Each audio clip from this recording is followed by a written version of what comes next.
आप देख रहे हैं लाइव इंडिया हर पल। नमस्कार, आप देख रहे हैं लाइव इंडिया हर पल। मैं हूं आपके साथ रेखा मिश्रा। मिडिल ईस्ट और अंतर्राष्ट्रीय बाजार में कच्चे तेल की बढ़ती कीमतों का असर जो है वो आम आदमी के जेब पर पड़ा है और पेट्रोल डीजल की कीमतें लगातार बढ़ती नजर आ रही हैं। और इस बीच अगर हम बात करें तो पेट्रोल और डीजल में 3 से 3.60 प्रति लीटर के हिसाब से बढ़ोतरी हुई है, जिससे आम आदमी की जेब पर खासा असर पड़ा है। अलग अलग पेट्रोल पंपों पर यानी कि देश के अलग अलग पेट्रोल पंपों पर लगातार लोगों की भीड़ नजर आ रही है। लोग पेट्रोल भराने के लिए पेट्रोल पंप पहुंच रहे हैं, यानी कि कई जगहों पर पेट्रोल जो है वो पेट्रोल पंप पर नहीं भी मिल रहे हैं, जिससे लोगों के बीच अफरा तफरी का माहौल है और लोग बड़ी संख्या में पेट्रोल पंप पर नजर आ रहे हैं।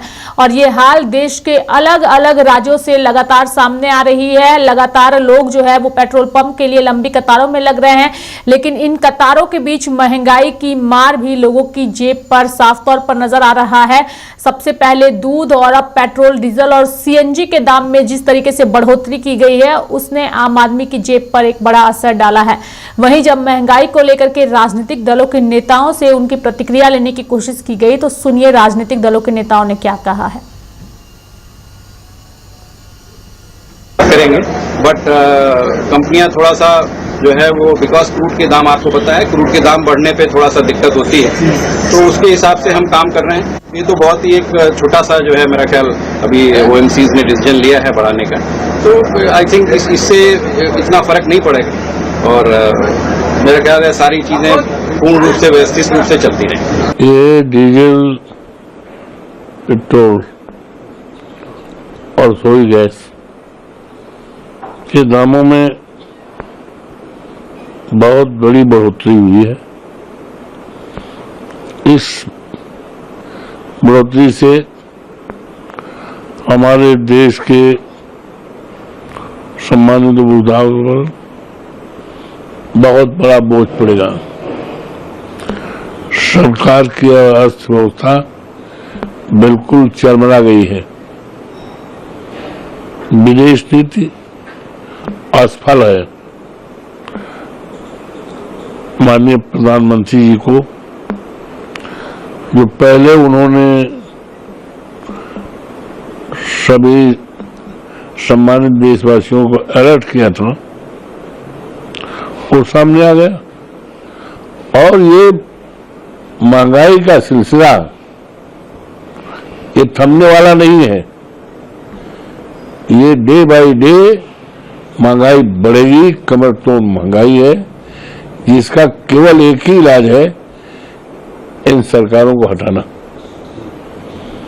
और दुनिया में कोई इलाज नहीं है।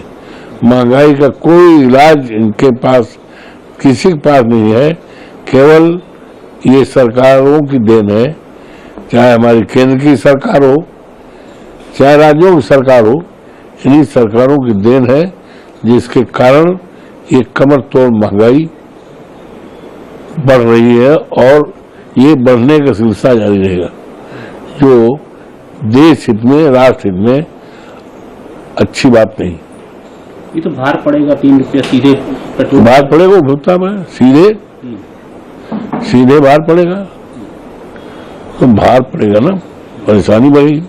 देखिए, जिस तरीके से प्रधानमंत्री जी का संदेश था और उन्होंने जनता को कई बातें कही, हमारा अंदेशा है कि आज हिंदुस्तान एक भारी आर्थिक संकट से गुजर रहा है और मैं देश की सरकार से अपील करूंगा कि जो भी सत्य है वो आप देशवासियों को बताइए। ये देशवासी भी उस देश के उतने ही नागरिक हैं जितने कोई सरकार का मंत्री या प्रधानमंत्री। ये बात सब समझ रहे थे कि 5 राज्यों के चुनावों के बाद तेल, पेट्रोल के, डीजल के दाम जो है बढ़ेंगे और मेरा मानना है कि आने वाले दिनों में और बढ़ेंगे और बार बार पेट्रोल, डीजल के दाम 2-2, 5-5 रुपए करके आगे बढ़ाए जाएंगे। एक्सपोर्ट्स इंडिया के कम हो रहे हैं, इंपोर्ट्स बढ़ रहे हैं, ट्रेड डेफिसिट बढ़ता जा रहा है, डॉलर के बनाम रुपया गिर रहा है। जो बच्चे इंजीनियरिंग पास कर रहे हैं, उनकी एमबीए पास कर रहे हैं, उनकी नौकरियां नहीं लग रही हैं, जो नौकरियों में थे उनको कंपनियां निकाल रही हैं। कई सारी चीजें हैं देश की सरकार को जनता को बताना चाहिए कि इस वक्त क्या स्थिति है, ताकि जनता साथ मिलकर कुछ कर सके। ये जो वैश्विक संकट है, जो इजराइल, ईरान और अमेरिका में युद्ध हुआ, जिसके कारण पूरे विश्व में क्रूड ऑयल का दाम बढ़ा, 300-400% दाम जो है पेट्रोल डीजल का अन्य देशों ने बढ़ाया। लेकिन माननीय प्रधानमंत्री जी शुरू से ही आम लोगों के प्रति चिंतित थे। उन्होंने स्पेशल एक्साइज ड्यूटी खत्म की कि पेट्रोलियम कंपनियों पर ज्यादा से ज्यादा घाटा नहीं लगे। लेकिन लगातार ये कई माह से ये वैश्विक संकट खींच रहा है और उन्होंने, आपने देखा 4 दिन पहले उन्होंने आम जनता से भी अपील की, सभी लोगों से अपील की कि कम से कम डीजल खर्च करें, पेट्रोल कम से कम खर्च करें, जिसका उन्होंने अपने भी कॉर्पोरेट में कटौती की। बिहार के माननीय मुख्यमंत्री ने भी निर्देश जारी किया, कई राज्यों की सरकारों ने भी निर्देश जारी किया गया है। लेकिन जब वैश्विक संकट है, क्रूड ऑयल का दाम बेतहाशा बढ़ रहा है, तो मजबूरी में सरकार को कुछ दाम बढ़ाना पड़ेगा। चल रही क्राइसिस के कारण जो विगत कई महीनों से चल रही है, वो सबके ध्यान में है और पूरी दुनिया उससे प्रभावित है। बहुत सारे जो डेवलप्ड कंट्रीज हैं, वहां पर पेट्रोल और डीजल के दाम बहुत पहले ही लगभग 2 गुना से बढ़ गए थे। लेकिन हमारे देश के यशस्वी प्रधानमंत्री आदरणीय मोदी जी की इकोनॉमिक पॉलिसीज ने उसको कंट्रोल में रखकर रखा। अब हम सबके सामने है कि ये जो क्राइसिस है, उसमें पूरे देशवासी स्वयं उस बात को समझ रहे हैं और उसकी भावना को समझ रहे हैं।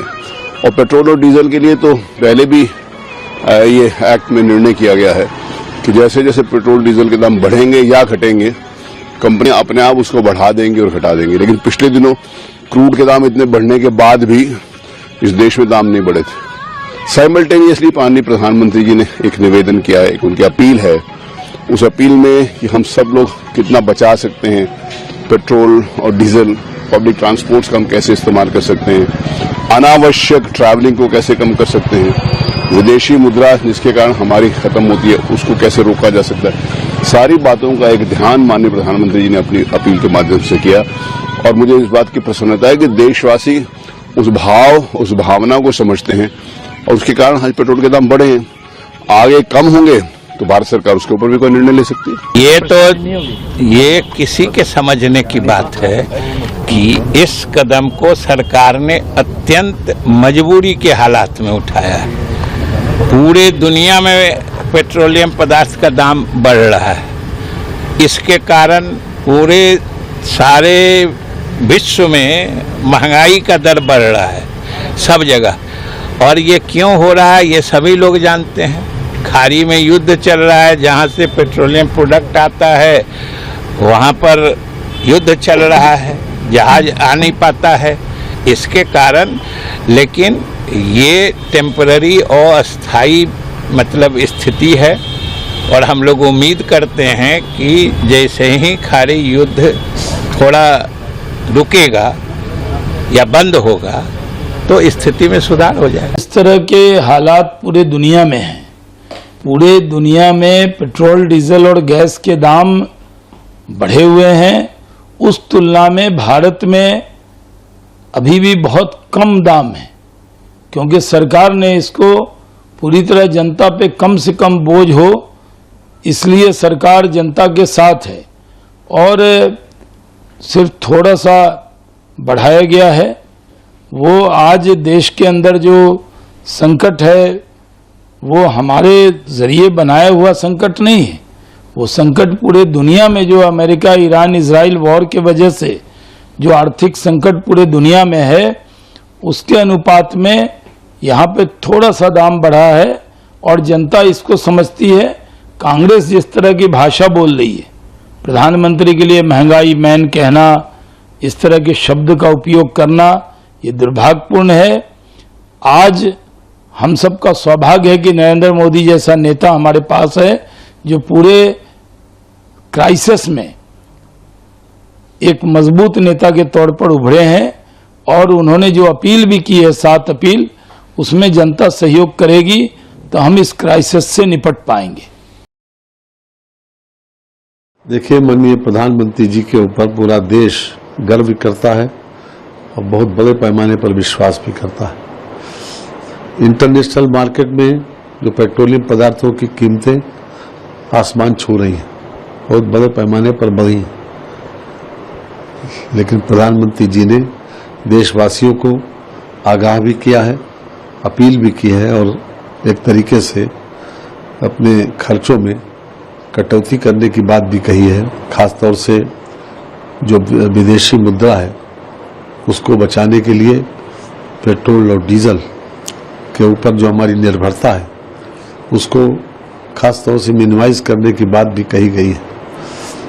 आज जो भी परिस्थिति बनी है वो अंतर्राष्ट्रीय बाजार में तेल के मूल्य बढ़ने के कारण बनी है, लेकिन दुनिया के बहुत से देशों में पहले से ही इसमें वृद्धि हो गई। आज अपने देश में जो कुछ भी हमको ये देखने को मिला है एक तरह से बहुत कम भी है, और प्रधानमंत्री जी ने हमेशा चाहा है कि जनता की जेब पर कम से कम बोझ पड़े, और उसी के निमित्त उनका लगातार ये प्रयास भी रहता है। लेकिन अब ये मजबूरी भी है, एक व्यवस्था है कि पेट्रोल और डीजल के दाम को बढ़ाने की, लेकिन मैं समझता हूं कि उन्होंने पूरी संवेदनशीलता के साथ इस बात का ध्यान भी रखा है कि हम कम से कम जनता की जेब के ऊपर बोझ डालें। मुझे आदरणीय प्रधानमंत्री जी ने और योगी जी ने जो अपील की है उसका पूरे देश में प्रभाव पड़ा है। लोग जिस तरीके से योगी जी ने भी आह्वान किया इस बात का कि भाई सप्ताह में एक दिन कम से कम सार्वजनिक वाहन से चलें, और उसका लोगों ने शुरू भी किया है। मैंने स्वयं भी कल अपने कार्यालय हम साइकिल से गए थे और साइकिल से लौट कर भी आए, और हमारी कोशिश यही होगी कि सप्ताह में एक दिन हम इसका पालन करेंगे जब तक ये क्राइसिस चल रही है। और हम उम्मीद करते हैं कि जैसा कि मोदी जी ने कहा है कि वार्ता के जरिए इन मामलों को हल किया जाए, न कि युद्ध से या तनाव बनाने से, और लगातार इस बात का प्रयास भी कर रहे हैं हमारा देश का नेतृत्व। हम उनके इन प्रयासों की सराहना भी करते हैं और हर तरह से हम उनके साथ खड़े हैं। हमारी कोशिश यह है कि जनता के ऊपर कम से कम बोझ पड़े। धन्यवाद। तो मेरे साथ फिलहाल अभी के लिए इस खबर में इतना ही। आप देखते रहिए लाइव इंडिया हर पल। नमस्कार।